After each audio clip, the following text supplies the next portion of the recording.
साथियों को राम राम नमस्कार। उम्मीद करता हूं आप सभी बहुत ही बढ़िया होंगे। इस वीडियो में हम बात करने वाले हैं आरपीएफ कांस्टेबल एंड एसआई की नई भर्ती के बारे में। तो जब से इस भर्ती की अपडेट आई है आप सभी जानना चाहते हैं कि कब से इसके फॉर्म अप्लाई होंगे, लास्ट डेट क्या रहेगी, अप्लाई डेट क्या रहेगी, क्वालिफिकेशन क्राइटेरिया क्या रहेगा, अंडर ग्रेजुएट वाले अप्लाई कर सकते हैं नहीं कर सकते हैं, एज क्राइटेरिया क्या रहने वाला है, या सिलेक्शन प्रोसेस क्या रहता है और सिलेबस क्या रहता है। तो इस वीडियो में आपको आरपीएफ कांस्टेबल एंड एसआई के लिए सारी चीजें एकदम से क्लियर हो जाएंगी। ये भी क्लियर हो जाएगा कि कब से फॉर्म अप्लाई करने हैं, लास्ट डेट क्या है, नंबर ऑफ वैकेंसी कितनी है, हर एक चीज आपको एकदम वीडियो में क्लियर हो जाएगी। तो अगर आपको आरपीएफ की भर्ती के लिए फॉर्म अप्लाई करना है तो आप इस वीडियो को लास्ट तक देखें, और वीडियो पसंद आए तो वीडियो को लाइक शेयर करके चैनल को सब्सक्राइब कर लें और बेल आइकन पे प्रेस कर लें, ताकि फ्यूचर में आने वाली हर एक जॉब अपडेट का नोटिफिकेशन आपको इसी तरीके से सबसे पहले मिलता रहे। आगे बढ़ते हैं और सबसे पहले मैं यहाँ पे बात करूंगा आपकी नंबर ऑफ वैकेंसी के टोटल नंबर ऑफ वैकेंसी कितनी है। तो ये आप सभी को यहाँ पे एकदम से क्लियर होना चाहिए। कोई कितना भी अपोज कर रहा है मुझे नहीं पता, लेकिन जितनी आपकी वैकेंसी है वो एक्चुअल यही वैकेंसी आपकी होने वाली है। टोटल पोस्ट मैं आप सभी को बता दे रहा हूं। पहले आपका डायरेक्टिव 65 आया था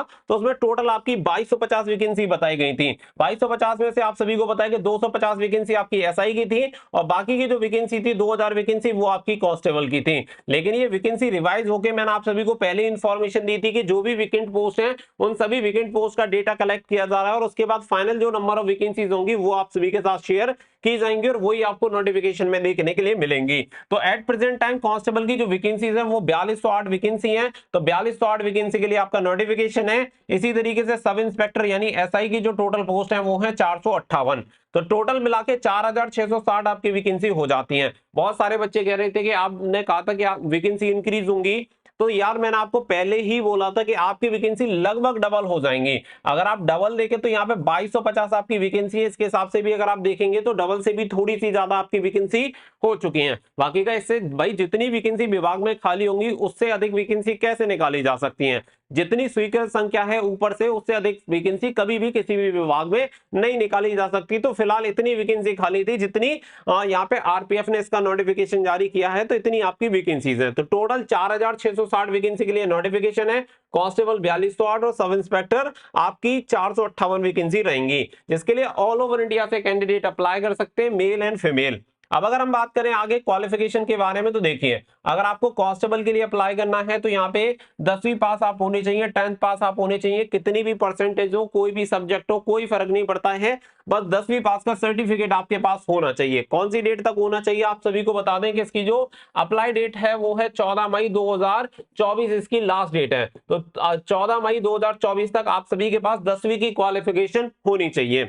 अगर बात करें ऐसा ही यानी सब इंस्पेक्टर के लिए, तो सब इंस्पेक्टर के लिए क्वालिफिकेशन ग्रेजुएट आप होने चाहिए, यानी किसी भी स्ट्रीम में आपने स्नातक की डिग्री कंप्लीट कर रखी हो, बीए बीकॉम बीएससी मैटर नहीं करता, कोई भी ग्रेजुएट डिग्री आपके पास है आप इसके लिए अप्लाई कर सकते हैं। इसमें सबसे ज्यादा बच्चों के जो कमेंट आ रहे हैं वो यही आ रहे हैं कि आप ये बता दें कि जो बच्चे फाइनल ईयर और फाइनल सेमेस्टर के स्टूडेंट हैं क्या वो इसके लिए अप्लाई कर सकते हैं। तो देखो आप सभी को बता दें कि अगर आपकी अब तक मार्कशीट नहीं आई है तो चल जाएगा, लेकिन यहाँ पे आप सभी को एक चीज क्लियर होनी चाहिए कि 14 मई 2024 तक आपका रिजल्ट डिक्लेयर हो जाना चाहिए, यानी कि आपको ये क्लियर होना चाहिए कि आप क्वालिफाई हो चुके हैं या नहीं। अगर आपका रिजल्ट फाइनल ईयर या फाइनल सेमेस्टर का 14 मई 2024 तक रिजल्ट नहीं आता है तो आप इसके लिए आवेदन नहीं कर पाएंगे। ये एकदम से क्लियर इंस्ट्रक्शन आप सभी को देखने के लिए मिलेंगे।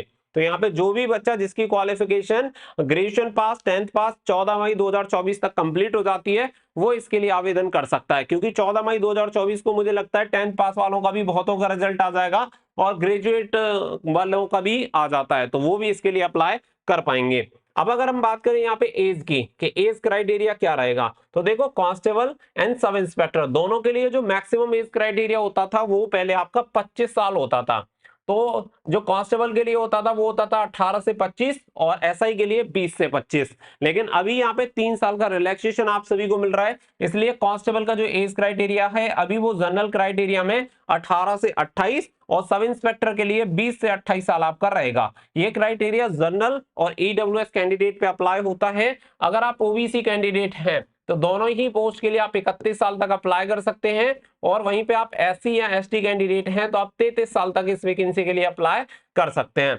इसके बाद बात आती है कि उम्र की गणना कब से होगी, तो यहाँ पे उम्र की गणना आपकी 1 जुलाई 2024 से हो जाएगी। तो ये इंफॉर्मेशन मैं आपको आज से लगभग 6-7 महीने पहले ही प्रोवाइड करा चुका हूं कि आपका जो एज क्राइटेरिया रहेगा जिसकी गणना की जाएगी वो 1 जुलाई 2024 से होनी है। तो ये चीज आपको क्लियर होगी कि 1 जुलाई 2024 से आपकी उम्र की गणना होगी। तो न्यूनतम उम्र और अधिकतम उम्र आपको इसी से काउंट कर लेनी है। अगर आपका एज क्राइटेरिया है, क्वालिफिकेशन है, तो आप इसके लिए अप्लाई कर सकते हैं। अब यहाँ पे बात कर लेते हैं सिलेक्शन प्रोसेस के बारे में कि यहाँ पे आपका सिलेक्शन प्रोसेस क्या रहने वाला है। तो सबसे पहले होता है आपका रिटन एग्जामिनेशन जो कि ऑनलाइन होता है। फिर इसके अलावा यहाँ पे जो बच्चे क्वालिफाई होते हैं 10 गुना लगभग बच्चों को यहाँ पे क्वालिफाई किया जाता है। फिर आपका होता है फिजिकल यानी पीएसटी पीईटी जिसमें आपकी दौड़ होती है और बाकी के जो इवेंट होते हैं वो करवाए जाते हैं, लॉन्ग जंप, हाई जंप, और बाकी का पीएसटी में आपकी नाप तोल करवाई जाती है। और सबसे लास्ट में होता है मेडिकल और डॉक्यूमेंट वेरिफिकेशन। तो ये 3 स्टेज में पूरा प्रोसेस डिवाइड होता है और 3 स्टेज आपको क्वालिफाई करने होते हैं। फाइनल जो मेरिट बनती है वो रिटन एग्जामिनेशन के बेसिस पे आपकी फाइनल मेरिट लिस्ट बनती है। इसके अलावा यहाँ पे फिर बात आ जाती है एग्जामिनेशन सिलेबस की कि एग्जामिनेशन का सिलेबस क्या होता है। तो देखो, सब इंस्पेक्टर एंड कांस्टेबल दोनों के लिए सेम सिलेबस आपका होता है, बस फर्क ये होता है कि कांस्टेबल का जो लेवल होता है वो 10th पास वाला होता है। वहीं पे अगर हम बात करें कि यहाँ पे अगर जब आप सब इंस्पेक्टर यानी एसआई का एग्जामिनेशन देखेंगे तो ग्रेजुएट लेवल का वहां पे आपको देखने के लिए मिलता है। तो बस यही बेसिक डिफरेंस होता है, बाकी के सब्जेक्ट वगैरह जो रहते हैं वो आपके सेम रहते हैं, इसमें कोई भी चेंजेस आपको देखने के लिए नहीं मिलेंगे। तो यहाँ पे एक जो सबसे मेन सब्जेक्ट होता है वो होता है जनरल अवेयरनेस। इसके 50 क्वेश्चन होते हैं, 50 मार्क्स आपको दिए जाते हैं। साथ ही में अर्थमेटिक होता है 35 क्वेश्चन 35 मार्क्स, और general intelligence and reasoning 35 question 35 marks आपको दिए जाते हैं। यानी 120 क्वेश्चन आपको पूछे जाते हैं जिसके लिए 120 नंबर आप सभी को दिए जाते हैं। 1.5 घंटा यानी कि 90 मिनट का समय आपको एग्जामिनेशन को करने के लिए दिया जाता है। ये पेपर आपका ऑनलाइन होता है, साथ ही में 1/3 की आपकी नेगेटिव मार्किंग भी होती है।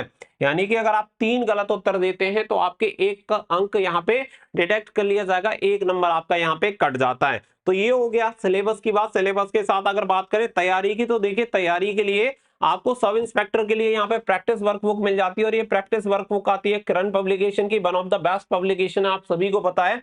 2024 का लेटेस्ट एडिशन इन्होंने तैयार किया है, 2018-19 के हल प्रश्नों के साथ आप सभी को ये मिल जाता है व्याख्या सहित। तो आप इस बुक को ले सकते हैं। साथ ही में यहाँ पे सॉल्व पेपर भी आप सभी को मिल जाएंगे, जिससे कि आपको ये पता चल जाएगा कि किस लेवल के क्वेश्चन पूछे जाते हैं, कैसे क्वेश्चन पूछे जाते हैं। तो सॉल्व पेपर आपके लिए बहुत जरूरी है। तो सब इंस्पेक्टर के लिए 2018-19 के सॉल्व पेपर किरण पब्लिकेशन के आप सभी को मिल जाते हैं।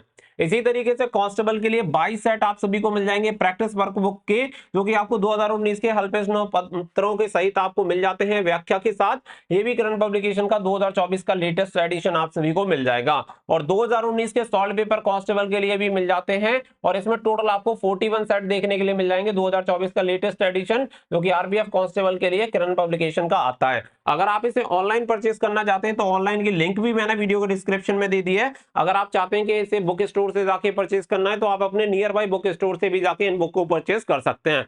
मैं ये बुक आपको इसलिए रिकमेंड कर रहा हूं क्योंकि one of the best book है, तैयारी आपकी अच्छे से हो जाएगी, क्योंकि इनके पास आप सभी को पता है कि रेलवे का बेस्ट कंटेंट मिल जाता है। बाकी अदर एग्जामिनेशन के लिए भी बहुत सारी बुक आपको किरण पब्लिकेशन की मिल जाती हैं। तो डेफिनेटली आपने कभी ना कभी किरण पब्लिकेशन की बुक पढ़ी होंगी, तो जाके आप ऑर्डर कर सकते हैं और अपनी तैयारी शुरू कर सकते हैं।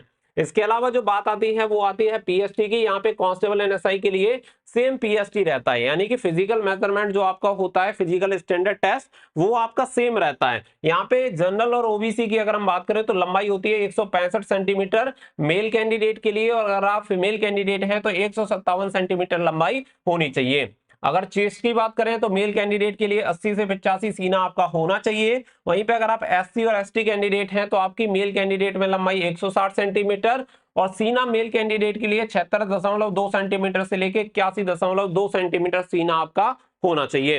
हाइट की अगर हम बात करें तो 152 सेंटीमीटर लंबाई होनी चाहिए मेल फीमेल कैंडिडेट की एससी और एसटी कैंडिडेट के लिए। तो यहाँ पे 5 सेंटीमीटर की छूट मिल जाती है मेल एंड फीमेल कैंडिडेट को यहाँ पे लंबाई में। इसी तरीके से आपको सीने में भी थोड़ी छूट आपको मिल जाती है।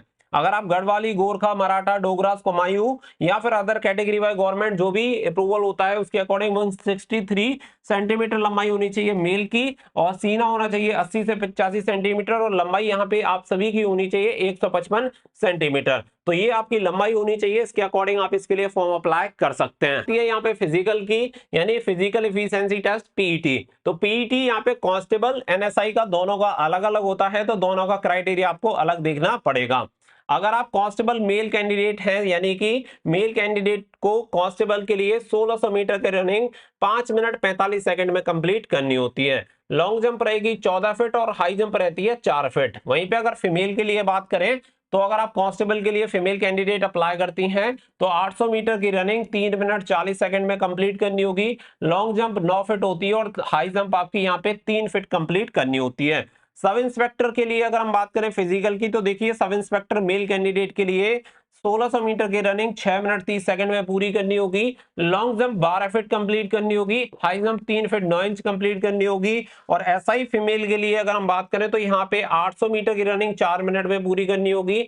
लॉन्ग जंप 9 फीट कंप्लीट करनी होगी और हाई जंप 3 फीट आपको कंप्लीट करनी होगी। तो ये यहाँ पे क्राइटेरिया होता है, तो फिजिकल भी आपको क्लियर हो गया होगा। इसके अलावा अगर हम यहाँ पे बात करें फीस की, तो देखिए आप जनरल, ओबीसी और ईडब्ल्यूएस कैंडिडेट हैं तो 500 रुपए आपको एप्लीकेशन फीस पे करनी होती है। 400 रुपए आपके रिफंड आ जाते हैं एग्जामिनेशन में बैठने के बाद।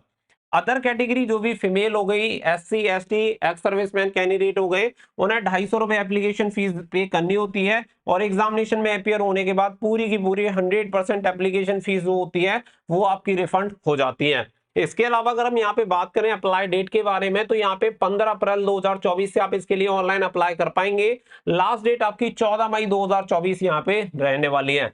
जैसे लेके अभी काफी कंफ्यूजन चल रहा है, तो कंफ्यूजन क्रिएट करने की 1% भी आपको आवश्यकता नहीं है। आपको बहुत ही जल्दी ये सारी चीजें क्लियर हो जाएंगी कि जो भी इंफॉर्मेशन हमारे द्वारा दी जा रही है वो सही है। तो थोड़ा सा वेट आप कर लीजिए जिससे कि आपके दिमाग में कोई संदेह ना रहे।